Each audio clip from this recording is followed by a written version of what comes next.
Buenas tardes a todos, feliz año. Soy Enrique Ballesta, soy profesor en EU de Finanzas. No sé si me conocéis de SPVs, de módulos anteriores. En cualquier caso, os doy os deseo un feliz año, os deseo de motu propio y de parte de EU de Finanzas un próspero año nuevo. Y sin más dilación empezamos con la SPV correspondiente al módulo de sistema bancario. El módulo de sistema bancario que tiene por finalidad presentarnos cuáles son los mercados financieros vinculados con la actividad bancaria. Por lo tanto, en primer lugar, lo que esperamos es presentar cuál es la estructura del sistema financiero. El sistema financiero preponderante, el más universal, más conocido dentro de las distintas visiones que se puede tener del sistema financiero, del sistema bancario, que sería el capitalista de libre mercado, conocido como el sistema occidental. Una vez que hayamos explicado cuál es la estructura del sistema financiero, la intención es identificar los distintos elementos que componen esta estructura financiera, identificar las variables clave que permitan comprender el porqué del funcionamiento y cómo opera, cuál es su finalidad, cuáles son los modos en los que las distintas entidades bancarias plantean obtener sus nichos de negocio, obtener rentabilidad, los distintos activos y operaciones en las cuales trabajan. Una vez explicado el sistema de una perspectiva pues, más o menos generalista, lo que haremos será entrar a analizar un ejemplo de sistema bancario que en los últimos años ha sido especialmente dinámico, como es el caso de la banca española. La banca española durante los últimos años se ha visto sometida a fuertes cambios, cambios prácticamente radicales que han cambiado enormemente cuál era la situación bancaria hace no más de 10 años. Por lo tanto, es un ejemplo muy interesante para que todos aquellos que os estéis interesados en el mundo bancario, en el mundo de los mercados financieros aplicados a la banca, podáis ver cuál ha sido la dinámica de los cambios, cuáles han sido los motivos. Prácticamente en España tenemos una alta representatividad de los distintos casos que nos podemos encontrar en el caso de reestructuraciones del sector financiero. Una vez hayamos analizado el sistema bancario español, lo que vamos a hacer será entrar a explicar qué es Basilea, cuáles son los pactos de Basilea y más concretamente el pacto de Basilea III, la normativa de Basilea eh, que a finales del siglo XX tiene por finalidad regular cuáles son las operaciones, cuáles deben de ser el marco de juego de la actividad bancaria en Europa. Posteriormente tiene un segundo desarrollo conocido como Basilea II y actualmente estamos inmersos en los procesos de adopción de la tercera normativa, la normativa de Basilea III.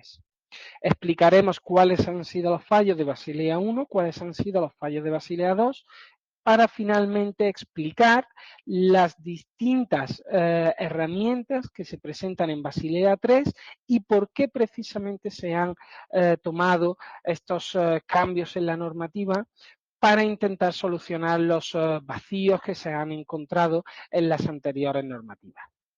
Finalmente, entraremos a analizar en profundidad uno de los elementos que caracterizan principalmente a Basilea II y Basilea III, que será la metodología de control de riesgos mediante las técnicas de valor en riesgo, conocida por sus siglas en inglés VAR o normalmente conocido como VAR.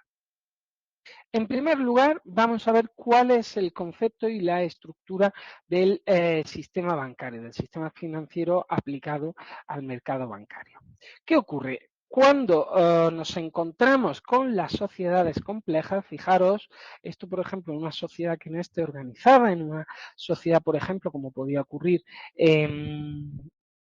antes de que existieran las ciudades, antes de que existieran las civilizaciones, cuando el ser humano era nómada, no existían superávits. Sencillamente había una necesidad, se necesitaba comer y se iba a la caza de cualquier animal que permitiera al ser humano sobrevivir. ¿Qué ocurre? Con los primeros asentamientos surgen las primeras civilizaciones y una vez que el hombre aprende las técnicas agrícolas, las técnicas ganaderas, se asienta, empieza a tener superávit. ¿Qué ocurre? Cuando existe un superávit, cuando se tiene un exceso de algo, es necesario gestionar este exceso. Por lo tanto, surge por primera vez la necesidad de comerciar, de cambiar. Si a ti te sobra una cosa que yo necesito y a mí me sobra otra, podemos cambiárnosla, podemos cambiarla. Pues precisamente esta es la finalidad con la cual surge el sistema financiero, el sistema bancario, que es canalizar el superávit, el excedente de ahorro que tienen unas unidades hacia otras unidades que por contra están demandando, tienen necesidad, tienen un déficit de dinero. Por lo tanto, fijaros, el sistema financiero, el sistema bancario, actúa como intermediario satisfaciendo las demandas de aquellos a los que les sobra y no saben qué hacer con él, y aquellos que necesitan y están dispuestos a pagar una contraprestación por haber recibido este bien durante un tiempo. El sistema financiero, fijaros, se conforma por una serie de instituciones, que serán las autoridades monetarias o las financieras, que estén regulando el mercado, los activos y los pasivos, que no dejan de ser la mercadería, el dinero que sale de un bolsillo y va a parar a otro bolsillo, y finalmente el ámbito al cual están operándose. Las instituciones se dedican a regular, a controlar este flujo de activos y pasivos, controlan este flujo de superávit hacia los deficitarios, y finalmente todo esto ocurre en un ámbito temporal y geográfico concreto. ¿Qué ocurre? Hoy en día, gracias a las nuevas herramientas, a las herramientas de Internet, a las nuevas tecnologías de comunicación, fijaros, hemos superado la necesidad de estar en un mismo momento y en un mismo lugar, puesto que, por ejemplo, antiguamente, para intercambiar una acción era necesario ir al banco, retirar un papel que era representativo de la acción que nosotros podíamos tener en nuestra propiedad de una compañía, y teníamos que transmitir físicamente el papel a esta persona que nos lo estaba comprando. Hoy en día, gracias a las nuevas tecnologías, ya no es necesario estar en la misma localización, puesto que gran parte de las operaciones financieras que se realizan dentro del mercado bancario están deslocalizadas. Son simples anotaciones, son simples valores que no tienen un componente físico, sino que no son tangibles, no existe un papel, no existe un documento que lo certifique, sencillamente existe una serie de anotaciones con signo positivo o negativo en el cual se registran unas entradas y unas salidas. Por lo tanto, fijaros, el sistema financiero está abierto a cambios, está abierto a evolución que se va produciendo según se va incorporando nuevas tecnologías y nueva situación que cambie la operativa o las circunstancias que concurren en cualquier operación de intercambio, tal y como habíamos comentado, de activos y pasivos entre distintos agentes que tienen un superávit o tienen un déficit. La misión de los mercados financieros estamos viendo, por tanto, que es clave, es fundamental. ¿Por qué? Porque aquellas personas que tienen superávit, aquellas entidades, empresas, personas físicas que tienen un superávit, que tienen un exceso de recursos financieros, en principio tendrían que estar buscando dónde poder ellos crear una nueva empresa, donde crear ellos una operación que les permitiese invertir ese excedente. Si no fuera por los mercados financieros, no existiría la posibilidad, por ejemplo, de comprar unas acciones, de comprar un bono, de ceder el dinero al banco y que éste actúe como intermediario, reinvirtiéndolo y dándole a cambio una rentabilidad por haber cedido sus fondos. Por lo tanto, fijaros, esta persona estaría en la necesidad de tener un segundo trabajo que sería gestionar estos superávits y además en el caso en el que no pudiera gestionarlos, este dinero no tendría hueco, no volvería a reinvertirse en el mercado. Sin embargo, gracias al sistema bancario, gracias a los bancos, las personas o las entidades, empresas que tienen superávit pueden sencillamente ceder sus fondos a cambio de una determinada rentabilidad. En función, lógicamente, de la rentabilidad, la persona que deja su dinero estará abierto a un mayor o un menor riesgo de pérdidas en el dinero que ha cedido. Por lo tanto, vemos que el deseo de los ahorradores puede ser catalogado en función de su liquidez, de su seguridad y de la rentabilidad. Vemos que la rentabilidad depende del riesgo que están dispuestos a correr y además entra un segundo elemento que es la liquidez. La liquidez es la posibilidad de en cualquier momento rescatar el dinero que se ha depositado en el banco o que se ha cedido al banco durante un periodo concreto, durante un periodo determinado. Por lo tanto, fijaros, este sería el ejemplo de un depósito bancario en el cual se deposita cierta cantidad de dinero y en un plazo inferior a 360 o 365 días no se puede volver a tocar ese dinero. El dinero va a estar depositado durante un plazo fijo y si la persona que ha depositado el dinero en el banco desea rescatarlo antes de estos 360 o 365 días, recibirá una pérdida de la rentabilidad como penalización a haber retirado su dinero antes de tiempo, antes de lo que se había comprometido.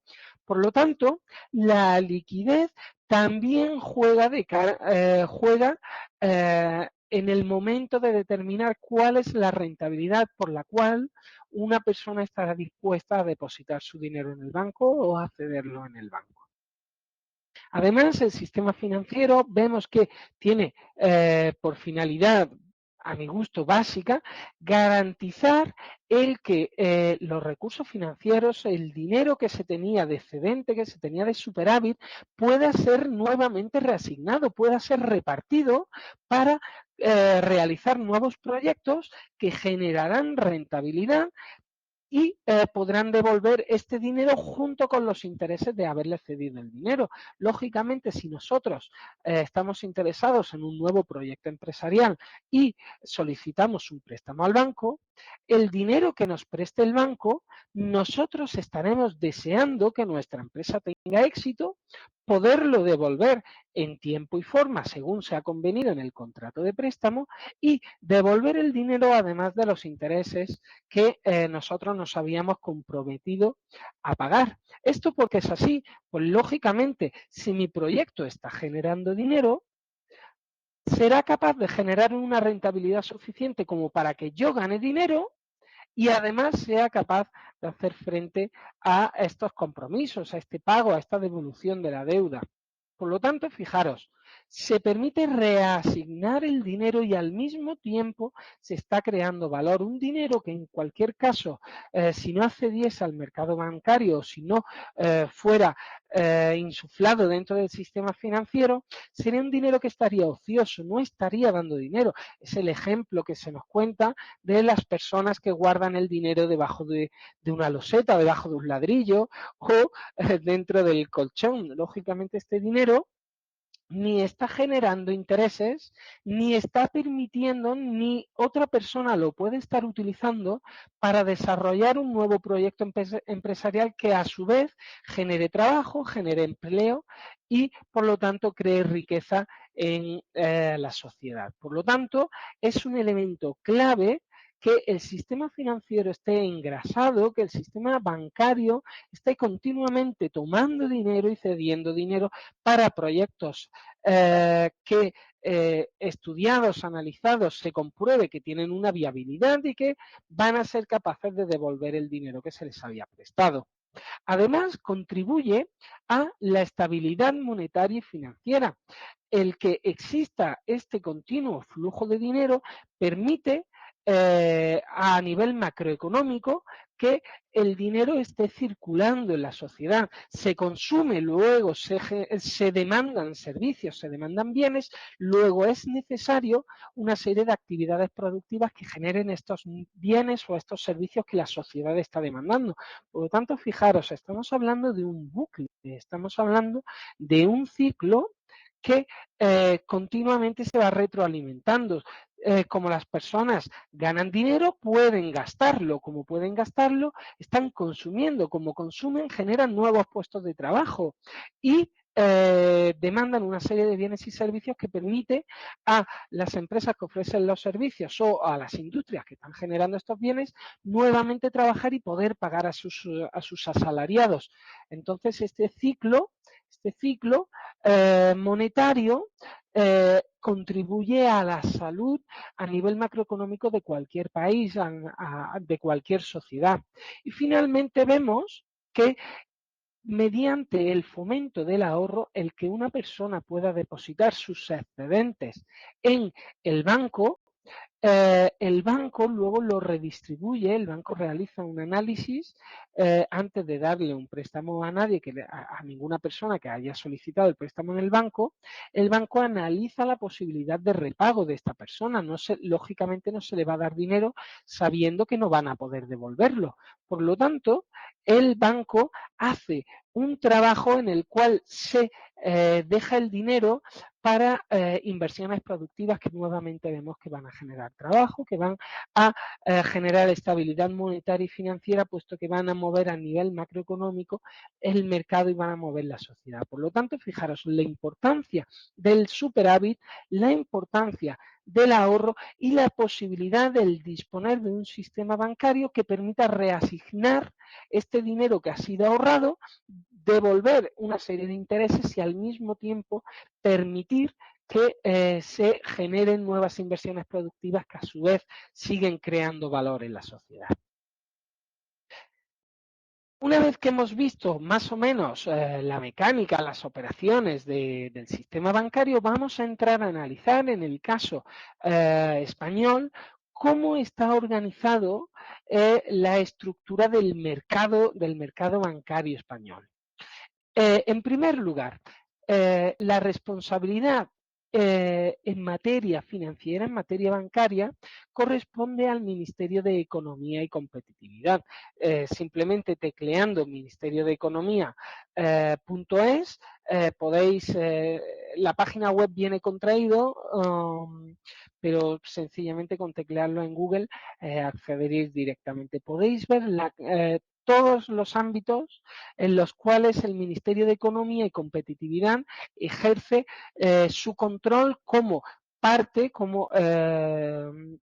cuerpo controlador del ámbito económico, del ámbito financiero por parte del gobierno español. El gobierno español como conjunto se divide en una serie de ministerios y concretamente el Ministerio de Economía y Competitividad es el que controla toda el área financiera, el área vinculada con la actividad bancaria.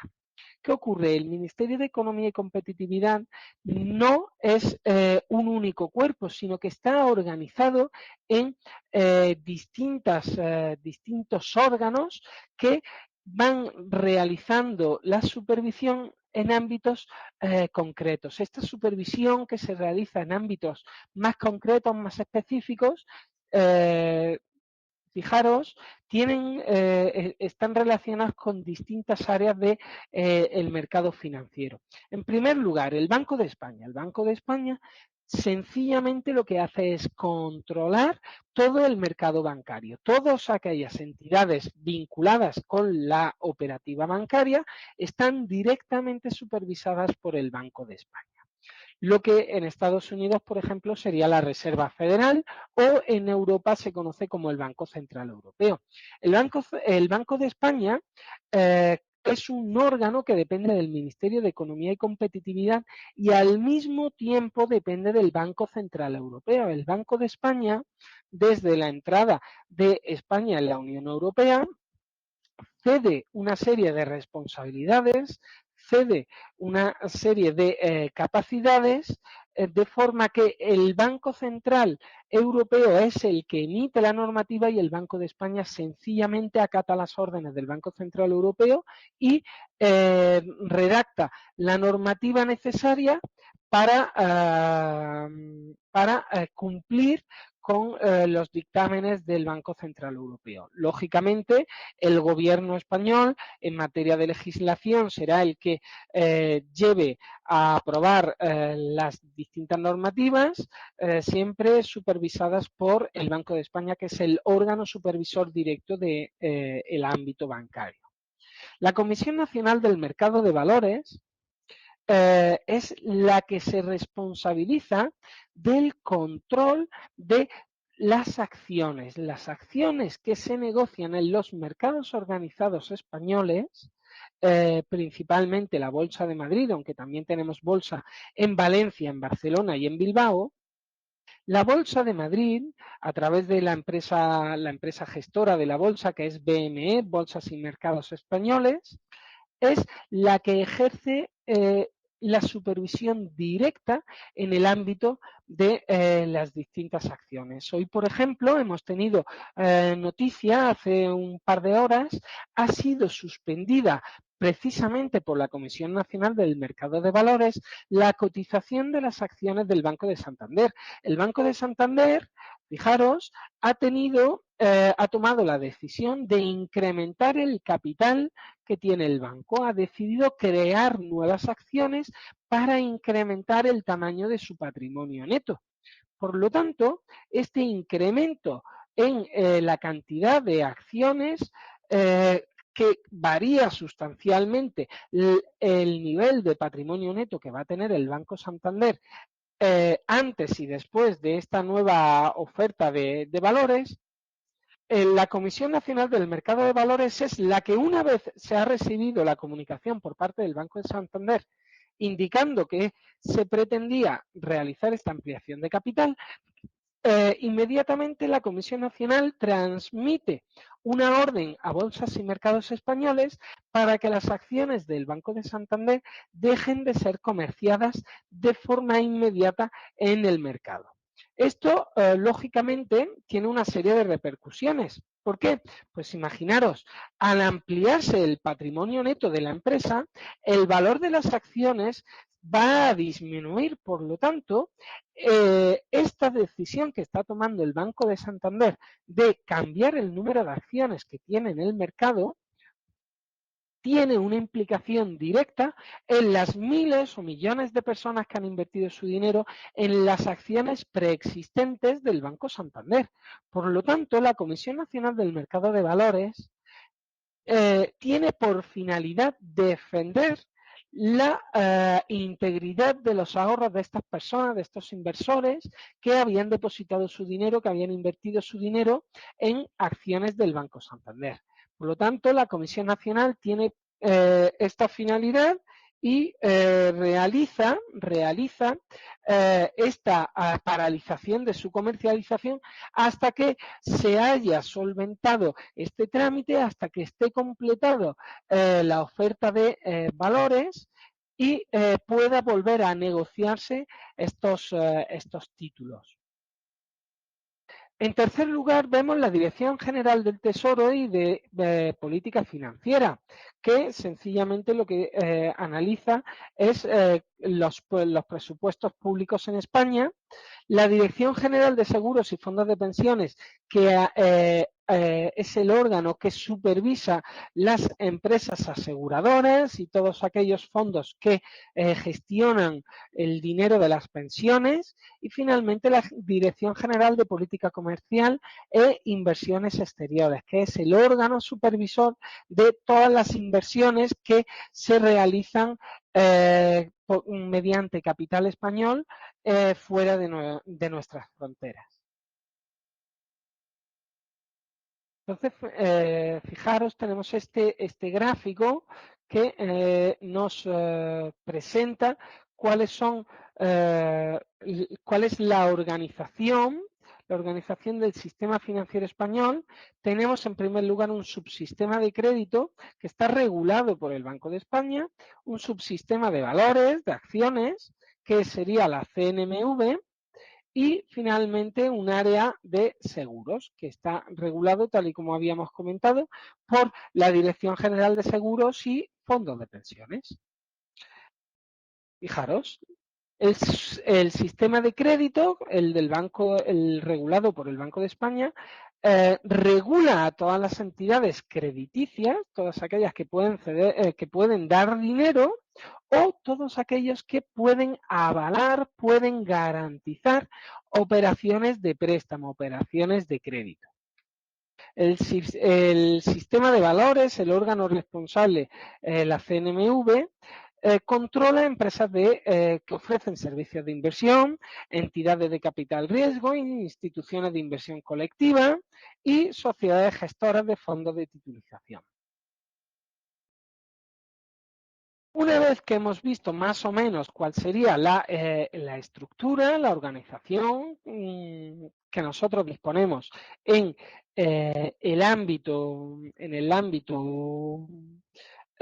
bancario y en el ámbito bancario de los valores y los seguros, lo que vamos a hacer es analizar el flujo que se produce entre las unidades con déficit y aquellas que tienen superávit y verlo desde el punto de vista del activo y del pasivo.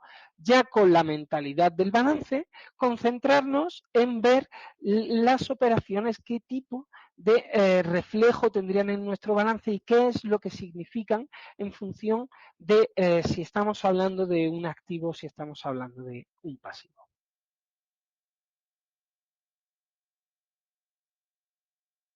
Cuando hablamos de un título que ha sido emitido por una unidad económica, por una institución, una persona, una empresa, estos títulos son representativos de obligaciones que la empresa está constituyendo para el futuro. Cuando yo emito un título, por ejemplo, un título de deuda, le doy un papel a una persona, a un inversor, que está dispuesto a darme el dinero a día de hoy con la intención de que yo se lo devuelva en el futuro ese mismo dinero, además de una serie de intereses que compensen el riesgo de haberme dejado el dinero durante la duración de la operación. Por lo tanto, fijaros, El inversor recibe un título, recibe, por ejemplo, un papel que refleja un título de deuda.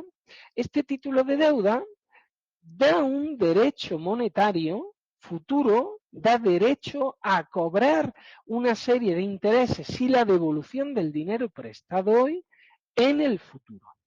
¿Qué ocurre?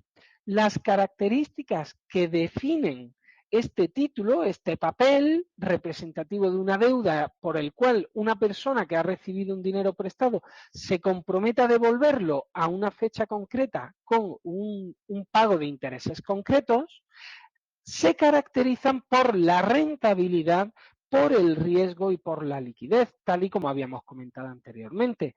Cuanto mayor sea el riesgo, más dinero demandará el inversor para depositar su dinero, para prestarnos el dinero. Lógicamente, no es lo mismo prestarle el dinero al gobierno alemán que prestarlo al gobierno griego. El gobierno griego, que se encuentra ahora mismo en una situación de alta inestabilidad y un importante problema económico, existe un gran riesgo de que no nos pague el dinero, que no nos lo devuelva, que no nos pague los intereses en las fechas en las que se había convenido este pago, estos derechos monetarios a futuro del título de deuda.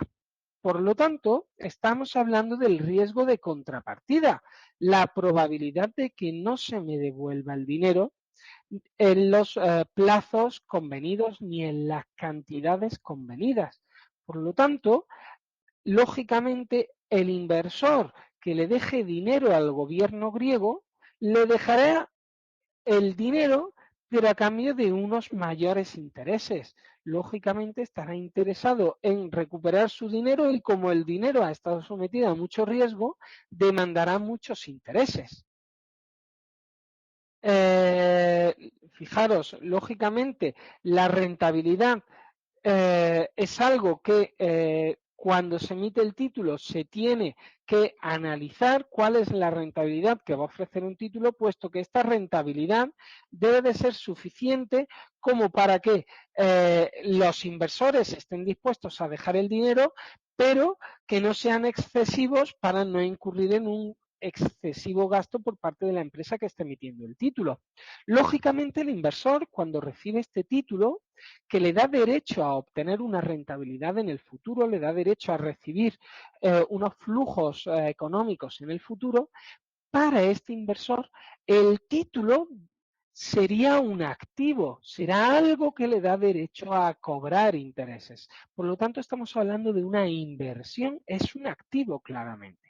Sin embargo, aquella persona, aquella institución, aquella empresa, sociedad que ha emitido el título, es decir, ha recibido dinero prestado y se compromete a devolverlo en unas fechas concretas a un tipo de interés concreto en unas condiciones determinadas y prefijadas, lógicamente estaremos hablando de un pasivo.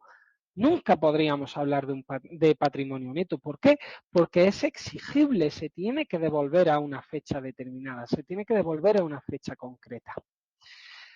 Hemos hablado del riesgo de contrapartida, pero también existe el riesgo de mercado. El riesgo de que nosotros compremos hoy una acción y mañana valga la mitad. Lógicamente, si hoy compramos la acción, mañana vale la mitad y decidimos venderla mañana, el dinero que se ha yo habré perdido, se me habrá volatilizado una parte de mi inversión, puesto que el valor del mercado al cual yo compré ayer es muy superior al valor del mercado hoy. El valor por el cual yo ayer fui al mercado a comprar un activo concreto y el valor que tiene hoy ese mismo activo en el mismo mercado, eso se conoce como riesgo de mercado, el riesgo de que yo compre hoy caro y mañana tenga que vender barato o en caso contrario nos encontraríamos en la situación de las plusvalías. Nosotros compramos hoy barato y mañana esperamos que esté caro. Lógicamente este sería el caso contrario, la situación contraria al riesgo de mercado, pero lógicamente un inversor no sabe cuánto va a valer mañana, puede tener cierta intuición o puede hacer una serie de previsiones más o menos cuantitativas que permitan predecir cuál es el valor que va a haber mañana. Pero lógicamente el riesgo de mercado siempre está ahí, puesto que no sabemos cuáles pueden ser los condicionantes que afecten en el futuro a ese activo. Finalmente, tal y como habíamos comentado anteriormente, tenemos la liquidez, que es la facilidad o incluso la certeza de poder ir al mercado y transformar nuestro activo en dinero en metálico. Sencillamente consistiría en ir la Bolsa de Madrid o realizar una orden de venta de nuestras acciones y que nuestras acciones en cuestión de segundos, de minutos o en cuestión de unas cuantas horas se pueda transformar en dinero en metálico en mi cuenta corriente. Esto es el concepto de liquidez. Lógicamente, el título, el activo o pasivo, según se vean, recordamos el activo visto desde el punto de vista del inversor y el pasivo visto desde el punto de vista del emisor del título, del que está dando el papel a cambio de recibir un dinero prestado, tendrá que ser la combinación de rentabilidad, de riesgo y de liquidez. Lógicamente, si una acción es poco líquida, costará más trabajo venderla. ¿Por qué? Pues sencillamente porque existe menos gente en el mercado dispuesta a comprarla.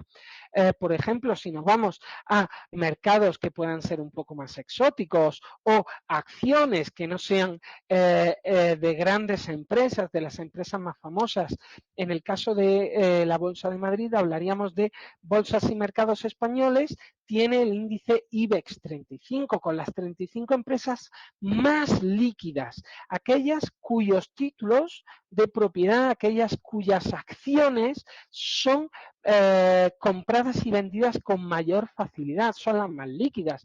¿Qué ocurre? A partir de la empresa 36, aquella que no está en disposición de entrar en el IBEX porque no es suficientemente líquida, esta empresa tendrá que cotizar sus acciones en otros tipos de índices que pudiera tener el IBEX 35, por ejemplo, el IBEX tecnológico, IBEX de media capitalización, IBEX pequeña capitalización. Dentro de bolsas y mercados españoles existen distintos índices y cada una de las empresas, en función de sus características, opera en uno de los distintos mercados. Lógicamente, las empresas de pequeña capitalización serán empresas con un riesgo mucho más elevado, por lo tanto, el inversor, aquel dispuesto a comprar el título y mantenerlo en su activo, demandará mucha más rentabilidad. ¿Por qué? Pues porque las empresas jóvenes tienen un mayor riesgo, las empresas pequeñas tienen un mayor riesgo y al mismo tiempo tienen menos liquidez. No es tan fácil encontrar una persona dispuesta a comprar acciones de carburos que personas dispuestas a invertir en una acción de Inditex. Existe una grandísima diferencia en la liquidez y por lo tanto esto tendrá una clara repercusión en la rentabilidad que demanda el inversor. Los activos o pasivos financieros, recordamos, el mismo título puede ser visto como activo por parte del inversor y pasivo por parte de aquel que se está financiando, se podrán clasificar, por ejemplo, en función del tipo de renta. Activos de renta fija o activos de renta variable. Los activos de renta fija son emisiones de deuda, son pasivos que pueden realizar tanto los estados, en este caso hablaríamos de activos de renta fija soberanos o empresas, activos de renta fija corporativos, donde el inversor conoce perfectamente cuáles son los pagos que se van a recibir en el futuro y ¿cuándo se van a producir estos pagos? Cuando una persona compra un bono soberano, sabe perfectamente cuándo va a cobrar los intereses y cuál va a ser el importe de los intereses que paga esa emisión de deuda. Por lo tanto, fijaros, se diferencia claramente de los activos de renta variable, puesto que la renta variable, que por definición lo más habitual cuando hablamos de renta variable es hablar de acciones, hablamos de títulos que no tienen derechos de pago fijos. El contrato de propiedad de la empresa, una acción representa una porción de la propiedad de la empresa, no se puede decir que exista un derecho de pago predeterminado. ¿Por qué? No se sabe cuándo se va a cobrar, en primer lugar. Queda a decisión de la dirección de la empresa definir cuándo se van a pagar dividendos y, lógicamente, para que se puedan pagar dividendos, la empresa ha tenido necesariamente que tener un resultado positivo del ejercicio anterior. Si la empresa ha dado pérdidas en el año anterior, si no ha habido beneficios durante el año anterior, lógicamente la empresa no tiene nada que repartir. Todo lo contrario, la empresa está consumiendo recursos porque este año no, o ese periodo no ha realizado bien sus operaciones y ha perdido dinero. Por lo tanto, en primer lugar, los activos de renta variable, normalmente acciones, no están comprometidos, no suponen ningún compromiso de pago, ni en un momento determinado, ni en un importe determinado, puesto que lógicamente se repartirá en función de los beneficios que se han obtenido en el periodo anterior. Si hay muchos beneficios, lógicamente, al dividir por el número de acciones, el dividendo será mayor o menor en función del número de acciones y en función de los resultados obtenidos. ¿Que se ha obtenido un beneficio muy pequeño? Pues habrá poco que repartir. ¿Que se ha obtenido mucho beneficio? Pues habrá mucho que repartir. Dentro de las acciones diferenciamos entre ordinarias y preferentes. Acciones ordinarias son las acciones tradicionales, las conocidas por todos, en las cuales se puede ir a votar a la Junta General de Accionistas, se dispone de una serie de derechos políticos y la persona, el propietario, tiene derecho a cobrar dividendos en el caso en el que se repartan dividendos. Las acciones preferentes serán un híbrido, serán una mezcla de títulos de renta fija con renta variable, puesto que en las acciones preferentes se comprometen a pagar un interés diferente al dividendo en caso de que se den una serie de condiciones definidas en el contrato. Por lo tanto, fijaros, existe una mezcla, puesto que se paga una cantidad fija, se conoce la cantidad que se va a pagar, pero se desconoce el momento y se desconoce si los beneficios de la empresa permitirán pagar ese dividendo prometido por la acción preferente. Por lo tanto, fijaros, podemos encontrarnos con elementos que combinan parte de renta fija con renta variable. Otra clasificación que se puede hacer es en función del plazo de vencimiento. Se conoce como activos monetarios o a corto plazo aquellos que se amortizan en menos de 12 meses y por lo tanto se negocian en mercados monetarios.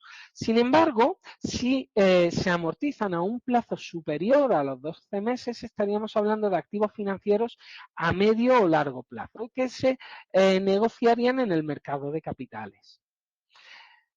También podemos estar hablando de eh, eh, activos o pasivos subyacentes o derivados.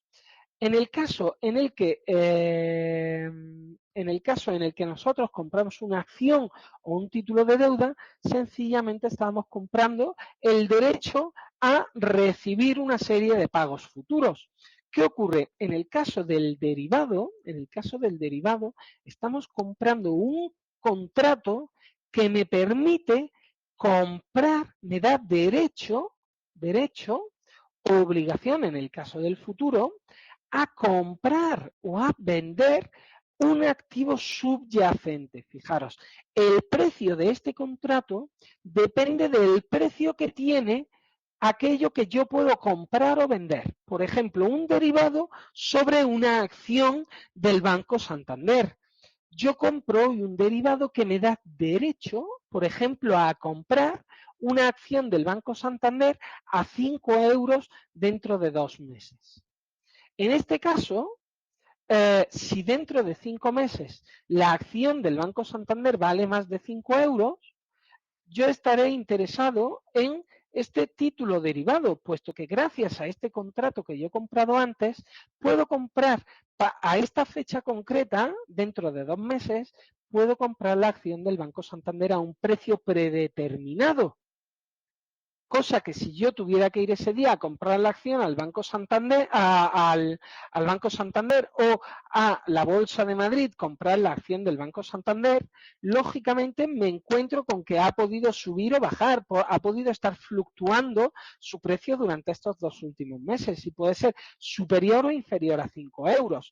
Si el contrato derivado me permite comprar a 5 euros y la acción en el mercado está a 4, pues lógicamente esta acción o este contrato derivado para comprar la acción no tiene ningún valor, no tendrá ningún interés, puesto que sencillamente con ir al Banco Santander o a la Bolsa de Madrid yo podré comprar estas acciones a un precio más barato que el que me permite comprarlo el derivado.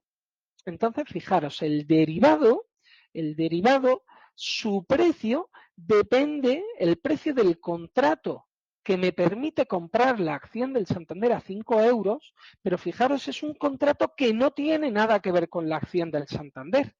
Sin embargo, este contrato valdrá más o menos en función del valor que tenga la acción, porque lógicamente, si la acción del Banco Santander que yo puedo comprar a 5 euros vale 10, este contrato que me permite comprarlas, por ejemplo, lo puedo vender a 4 euros. Una persona interesada en comprar acciones de Santander me compra este contrato que le permite comprar a 5 euros, me paga 4 euros, por lo tanto, el precio que finalmente van a tener las acciones del Banco Santander para esta persona será de 9 euros, cosa que si tuviese que ir a la Bolsa de Madrid, le costarían 10. Por lo tanto, comprando este contrato derivado, se puede ahorrar 1 euro por cada acción que compra. He aquí la ventaja de los derivados. También la complicación, la complejidad, puesto que dependes de el valor no solamente del contrato que estás comprando o vendiendo, sino además del subyacente de la acción o del bono a la que te dan derecho a comprar o vender dicho contrato. En función del intermediario, pues podremos hablar de activos primarios o de activos secundarios. Activos primarios son aquellos que se han emitido por primera vez. Son nuevos y no se pueden comprar en ninguna bolsa, puesto que son nuevos y todavía no se están comerciando en las diferentes bolsas del mundo. Sin embargo, un activo secundario es aquellos que ya han sido emitidas y se negocian en una bolsa de valores o en algún tipo de mercado organizado.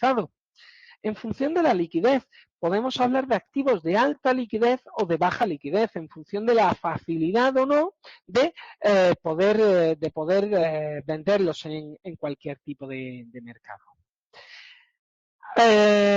Aquí entramos dentro del punto tercero de mercados financieros. Vamos a dejar aquí esta SPV y, por favor, cualquier tipo de duda que podáis tener sobre la SPV, sobre aspectos que hayamos comentado y que no hayan podido quedar claros o algún tipo de información adicional que queráis referente al caso, referente a la información teórica del ebook, por favor, hacérnosla llegar a través de las preguntas y a título informativo de la resolución del caso sencillamente consiste en analizar la situación bancaria, cuál ha sido la evolución del sistema bancario en los últimos años en España. Como todos sabéis, ha existido una fuerte crisis financiera que en el sistema bancario español ha obligado a las cajas de ahorros a fusionarse entre sí de forma que pudieran hacer frente mejor juntas, combinadas, aprovechando las sinergias entre unas y otras al fusionarse, facilitando su supervivencia y facilitando que hayan podido mantener sus operaciones, y en el caso de las cajas de ahorros que estaban muy expuestas a la crisis del ladrillo, a no haber realizado bien sus operaciones financieras durante los 10 primeros años del siglo XXI. Por lo tanto, estas dos situaciones posibles, cajas que se han fusionado entre sí, cajas que se fusionaron entre sí y no fueron capaces, dada su mala situación, de aguantar la crisis, han tenido que recapitalizarse y por lo tanto han tenido que ser transformadas en bancos. El sistema bancario, que originalmente en España estaba organizado como cajas de ahorros y bancos, cajas de ahorros son entidades crediticias cuyo capital es aportado por alguna institución pública, bien sea un gobierno regional, un gobierno local, una diputación, una fundación, por ejemplo, la Iglesia Católica también tenía una caja de ahorros.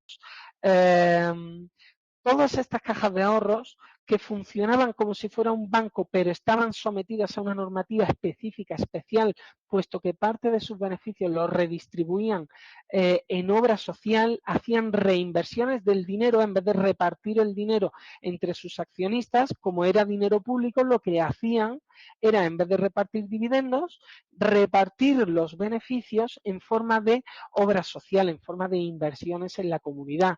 Por ejemplo, comedores sociales, hospitales, museos, fundaciones, obras de caridad, inversiones de naturaleza social, donativos a ONGs, obras de caridad, cooperación con el tercer mundo. Todo este dinero, fijaros, al no haber accionistas, se repartía en obras que se consideraban positivas para toda la sociedad. En el caso de los bancos, como existen accionistas, el dinero se reparte entre sus accionistas. Por lo tanto, se pide analizar cuál ha sido la evolución de las cajas de ahorros y de los bancos y responder a las distintas preguntas del enunciado. Confío en que no habrá ninguna dificultad y os invito a que aprovechéis este caso para profundizar en la dinámica, en cuáles han sido los cambios y el porqué del mercado financiero español. Nos vemos en la siguiente SPV. Muchas gracias a todos por vuestra asistencia. Hasta pronto. You are currently the only person in this conference.